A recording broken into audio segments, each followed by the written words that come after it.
Hello everyone, welcome to the next lecture. Myself, Professor Neha Sharma from Department of Computer Engineering, KK Wagh Institute of Engineering Education and Research, Nashik. We are NAC A accredited and NB accredited for 8 branches. So as you know that in this particular lecture series we are discussing one of the laboratory course, that is Laboratory Practice 1 from final year Computer Engineering 2015 course syllabus of Savitribai Phule, Pune University. It has a teaching scheme of 4 hours per week with a term work of 50 marks and practical of 50 marks. This particular lab has companion courses on data analytics, artificial intelligence and high performance computing.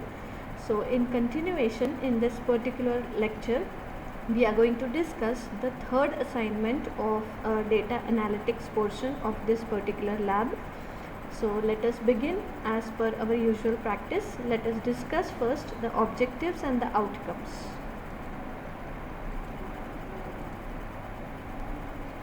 So the objective of this particular lab assignment is to implement a classification algorithm on trip history dataset. At the end of this lecture, at the end of the explanation, we will be able to load the dataset from a CSV file, split it into training and test datasets, summarize the properties in the training dataset, calculate the probabilities and make predictions, classify the samples from the test dataset and view a summarized training dataset. We will also be able to check the accuracy score of the model that we have constructed. So let us start by looking at the problem statement. So in this particular assignment we are given with a data set of capital bike share, and this data set is of trip history and we have to analyze that data set. If you go to this link you will find different files. You will have one .csv file which will have a huge data set consisting of 3 lakh something records, and you will have another data set separately that is available, which is a test data set which consists of 8 records only. So using this test data set you have to try to predict the output or the response for this particular test data set. So for this particular assignment we will be using again one of the classification algorithms. As you know, in the previous assignment we have also done classification, but that was using a naive based classifier. So in this particular assignment let us try using a different classifier. Let us use decision tree classifier for this. So let us move on to the assignment. Now as you know, it is a classification problem. So for any classification problem our main aim is to predict the class label for the response variable. So in our case the class label is either member or casual, which we have to predict. So we have to predict the categorical class labels, either discrete or nominal. So we have to first construct the model with our training data set, and then we have to try to classify the test data set and try to predict the class label. So as we know, this is in general common to any classification problem. So in our case we are given with as I have already mentioned, the input data set is given on the link. So let us just have a look at this data set.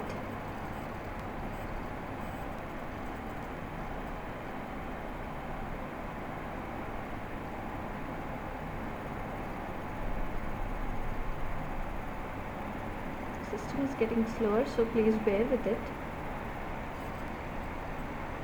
Yeah. So this is our data set with the fields duration, start date, end date, start station number, start station, end station number, end station, bike number and member type.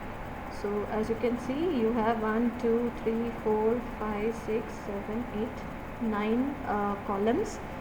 That is, 8 of these columns will be considered as the independent features. So they are independent variables, 8 independent variables, and the last one is our output class. So that becomes our dependent variable. So this is the data set. Okay. let's close this now. Yeah, so we have seen that it has these many attributes. We have just seen that in the dataset itself in the .csv file. Now what we are supposed to do is using some classification algorithm. In this case we are using decision tree just for a change. So we have to view the summary of the training dataset, and then once we construct our model, once we predict the output of the test dataset, then we can use different parameters for checking how far we have reached or how accurate our model is by displaying the confusion matrix, precision, recall, the F1 score and the support. So again, for this particular assignment we will be using the programming language Python. So let us move on quickly to the demo.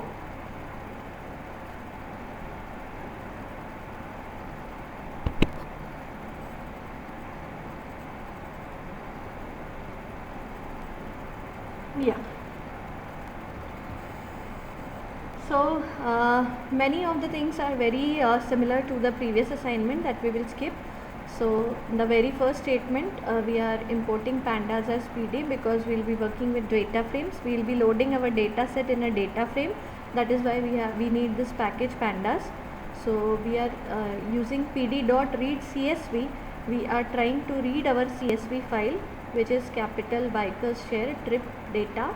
Okay, you can see here this is our CSV file, and this is the path that you have to specify. Many a times it does not accept or is not able to load the CSV file. It says it gives an error that CSV file not found.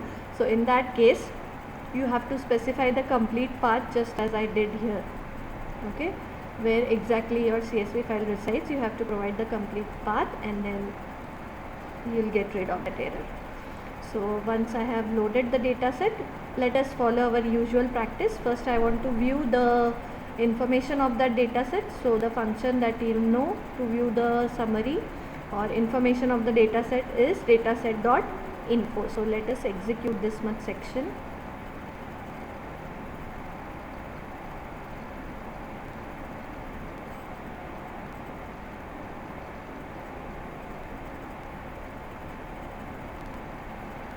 Yes, so this is the summary, which says there are total 9 columns. So from 0 to 8, that is 9 columns. You can see here all of them are non-null. That means there are no null values in our data set, and these are the data types of each of the attributes. Now this number 374115, that means 3,74,1115 records are there in our data set. Okay.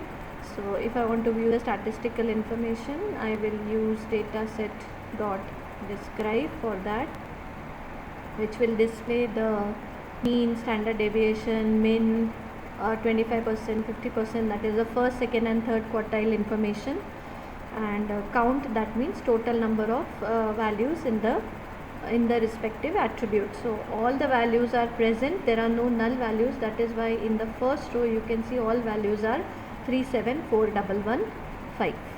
Okay, now for constructing the model, you can see here, if you just have a look at the attributes, for constructing the model or for building the classifier, it is not necessary that we use all these attributes. So for this particular assignment, let us try using some features for constructing our model and not all the features. Okay, so what features I want to use? Let's say I want to use duration, I want to use the start station number, and I want to use the end station number only for constructing my model. So in that case, what I am going to do is I am going to load only these attributes or these features into X. And now as you know that X is for holding the independent variables, and Y will hold our dependent variable. So dependent variable remains the same, that is our member type. So let us see how we can do that. We have already done that in the last assignment itself. So X is equal to dataset.iloc. Okay, this is a function. The first parameter only gives colon, that means I want to include all the rows of the data set, and from all the rows I want to only include the 0th column, 3rd column and the 5th column. So that means duration, start station number and end station number will be included as X. Okay, that is the independent variable. Similarly, in my dependent variable, I only want to have the last column, that is why all rows, so first here you can see only colon, okay, and because I want to include all rows and only the last column, that is why here -1 to indicate I only want to include the last column, that is our member type, right. So now I want to display the head. So you know that function to display the head, that is the first few rows, first 5 rows of the data set. So I will use x dot head and y dot head. And similarly, if I want to check if there are any missing values, we have already checked that. This is just for if I am including it again and again, you will have that habit of including these functions in your program. So it gives an error, so let's execute this again.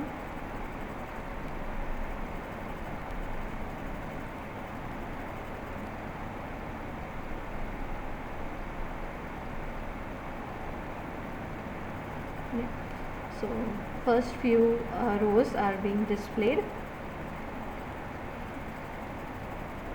Values, it will show all values as false, yes, because all the values are present, there are no null values in our data set. Okay, now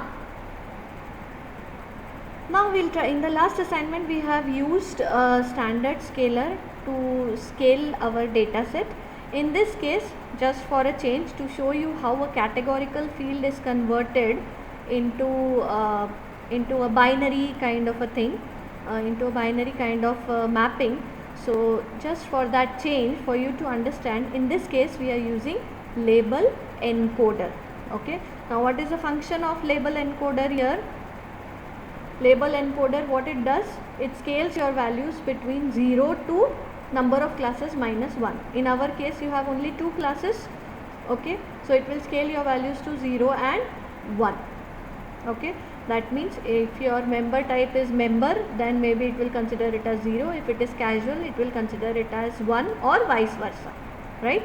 Okay, so if you are using this label encoder, obviously you will be using some methods of the label encoder. Fit is to fit the label encoder, fit transform is to fit it and then return the encoded labels, and transform is simply to transform the label to the normalized encoding. We'll see how it is done.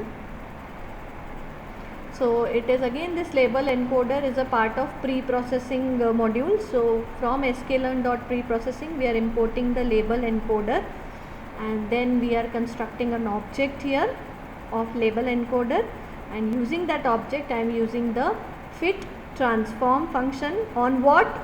On y. Okay, only on the last column. Y holds what? It holds my dependent variable. So I only want to convert the dependent variable into values either 0 or 1. Okay, so how this can be done? I will just print the result for you. So print sample. I only want to print the first 5 rows. Okay, and let us see the output of this.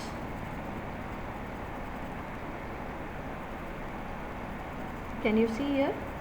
This is first 5 values of your data set. So 1 0 0 1 1. So what it means? 0, if the value is 0, that means your member type is casual. If it is 1, that means it is member. Okay, so we have converted the categorical values into binary, either 0 or 1. Okay, now this now we have to construct the model. So definitely we will have to split our data set into the training as well as testing data set.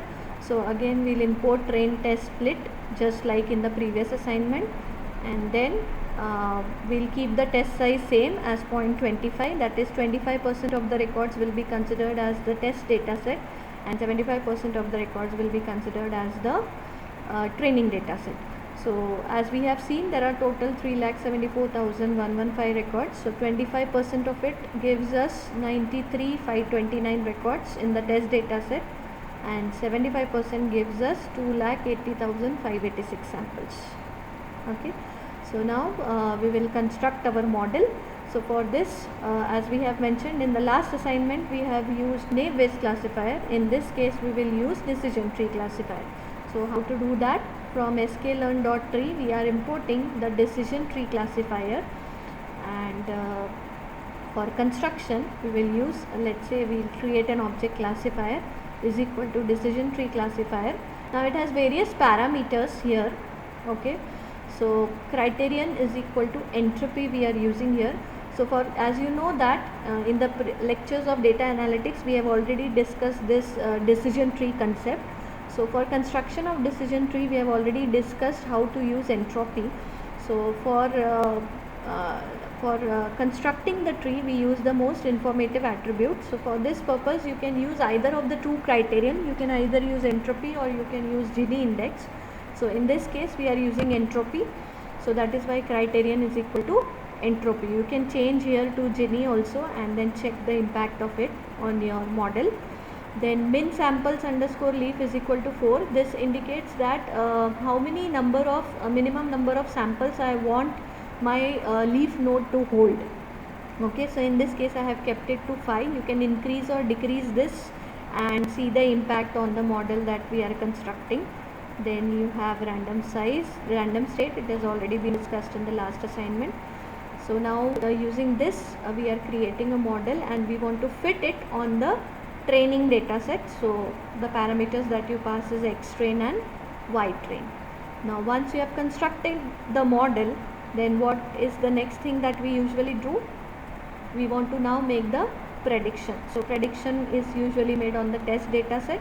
So y underscore predict is equal to classifier dot predict, and the parameter that I am passing here is x underscore test.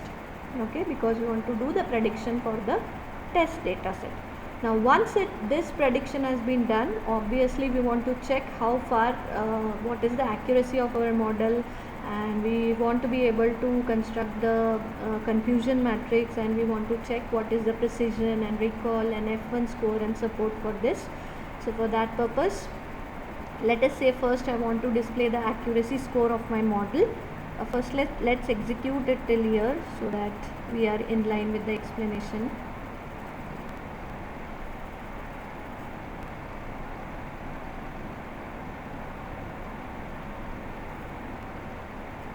Yes, the model is constructed, values are predicted, and now let's say I want to display the accuracy score.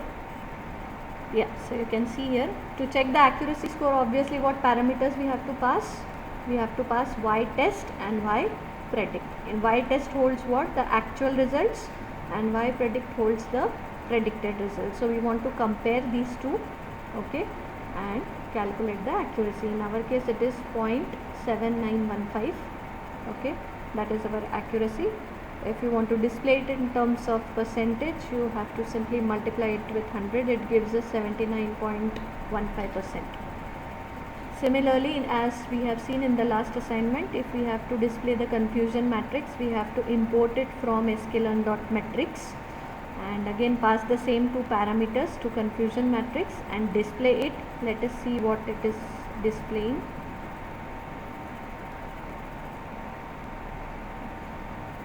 So this is our confusion matrix. If you sum all these values, it will give you number of records in the testing data set. You can just check the addition of these. It will give you 9,000 something, which is nothing but total number of records in our testing data set. So as we have seen, the diagonal elements indicate the number of records that are correctly predicted. Okay.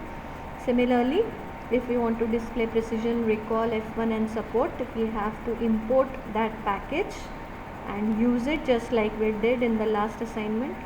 So let's execute this. Yeah. So this is the precision, recall, F1 measure and support. So again, if you sum these two values of support, it will sum up to the number of records in the testing data set. So that is all about the assignment. Now remember, in this case, if you go back to the problem statement here, in this case it is mentioned that you are given with a sample test data set. Okay, what we have done is we have considered the data set and we have used the same data set and split it into two parts, one part for training, one part for testing. Okay, but in this case they have already given us a test data set. Now let us check how to work with that test data set. Let me show you that test data set first. Okay, it is this.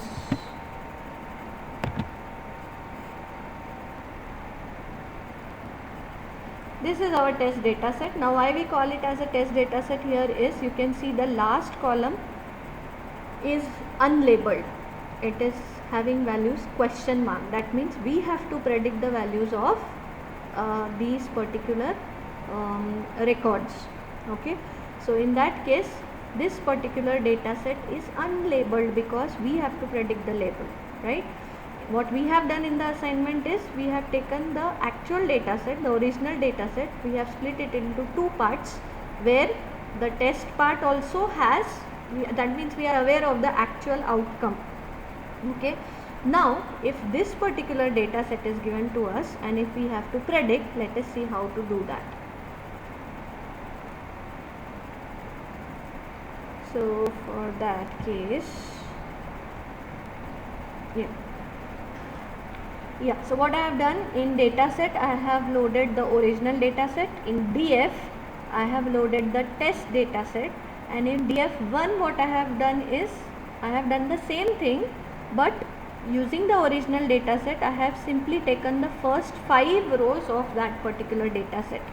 So let us consider two different datasets for testing. One is the test dataset that is given to us, which is unlabeled, and another test dataset we have created using only the first 5 rows of the given original dataset.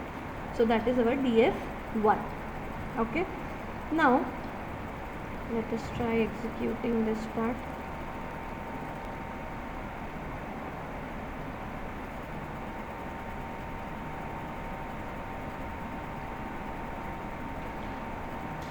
So it is displaying first 5 rows, you can see here.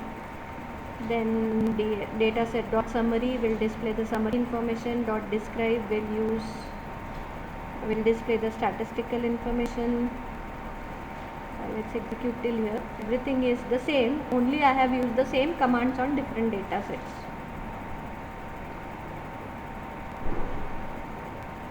Yes, so x and y is nothing but I am using column number 0, 3 and 5 for my training. Okay, so training data set is x and y. Okay, then test data set is x test and y test. This is for the test data set that is given, which is unlabeled, and x test 1 and x test and y test 1 is also the test data set, where I have considered only the first 5 rows of the given data set. Okay, rest everything remains the same. Then I have displayed the head, checking for if there are any null values. There are no null values, we have already seen that. Then I am using label encoder on the independent variable of the original data set, as well as I am using label encoder on the independent variable of the test dataset, that is my y test 1. Yes, okay. Now I am trying to construct the classifier using the training dataset or the original dataset. Yeah, that's done. Now I am trying to do the prediction using xtest. That is, I want to now predict the values for test dataset, which was unlabeled, so we don't know the output, but we are trying to predict the output. So it gives us the output 1 0 0 1 0 1 1 1. Now this output is, you can see here there are 8 values in this. That is exactly the number of records in our test dataset. So this is the prediction for our test dataset. Now one important thing that you should remember here is, because our test dataset was unlabeled, there is no way we can check whether our prediction, that is made using the model, whether it is correct or not, or how far it is accurate, or what is the precision or the recall for this. There is no way we can check that because the test data set was unlabeled. Okay, so that is the reason we have used one more test data set, so that we can check and verify our results. We can validate that. So for that purpose we are using again the classifier on xtest1. xtest1 holds what? It holds the independent variables of the first 5 rows of the given data set. So it has done the prediction.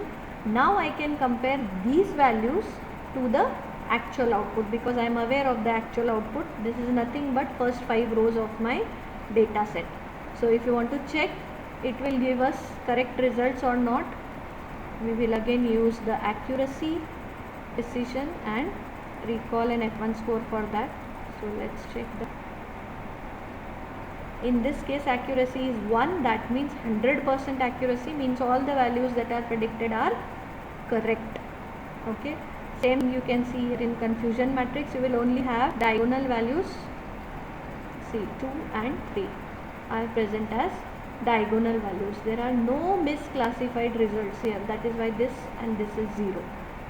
Okay, same thing you can check for precision, recall, F1 and support. All values will be 1 or 100%. You can see here 100, 100, 100, 100 and support is 2 and 3. So if you sum this it gives us 5. Okay, now in this case why it is giving 100% results? Any idea? Yes, exactly, it is giving 100% result because for testing the data set that we have used is a part of the training data set. That means we have used first 5 rows, you can see here. Yes, data set dot head will give us what? It will give us the first 5 rows of our data set. So first 5 rows of the data set I am considering as the testing data set, but those 5 rows were already included when I was training my model. So these rows were included for training. Okay, that is why it is giving me 100% correct results. Okay, whereas in this case, in the previous program, we are splitting the data set into 2 parts. That means what? Once I split it into training data set and once I divided the other part into the test data set, the values or records in the test data set are not considered for training. Okay, in this case the values were considered for training. That is the reason it is giving us the 100% accurate results. Okay, so that was all about the demo of this particular assignment. Let's move back to our presentation. We were here, right?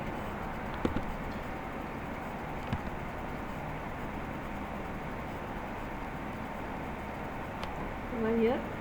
So that was all about the demonstration of the assignment. Let's have a look at the test cases. So these are the test cases. This is common. You have to check for missing values. If there are no missing values, introduce them. Try and execute the program without using label encoder. Try and execute the program without using any transformation, without using any transform function. Then change the split ratio, that is change the test size and check what is the impact on the output, and then display all the matrices or display all the performance measures, precision, recall, F1 and accuracy without using the respective package. So this is what is the test cases that you must implement. Then let's see the sample problem statements. In the first case, instead of using decision tree classifier, you use name based classifier and compare the results. In the second test case, you use KNN and again compare the results with previous two. In the third case, use random forest, compare the results with previous 3. In fourth case, you can use SVM, SVC or MLP and compare the results. In the fifth case, use a different data set, that is your iris data set, and use decision tree classifier and do the same same thing that you have done in the assignment. So these are the sample problem statements that you should implement. And lastly, these are the sample oral questions. Okay, first few are the same. Then what is the decision tree and why do we use decision tree? Then what if we use all the features for constructing the model, or will it impact if we use selective features? Which one will be better? Why do we use label encoder? Okay, then how do we decide which classification algorithm is best suited for a given situation? Then what is the impact of scaling on the output? How do you decide whether you need scaling or whether you need to transform the data? So these are the sample questions that you must prepare. And then once you are done with all these things, once you have implemented the assignment, once you have tried all the test cases, once you have implemented the problem statements that are being given, and once you prepare for the oral questions, we can say that you are prepared for this particular assignment from your exam point of view. So yeah, that's all from my side. I hope you have understood the assignment. If you still have any doubts, please feel free to mail me on ngsharma@kkvak.edu.in. And yes, thank you all for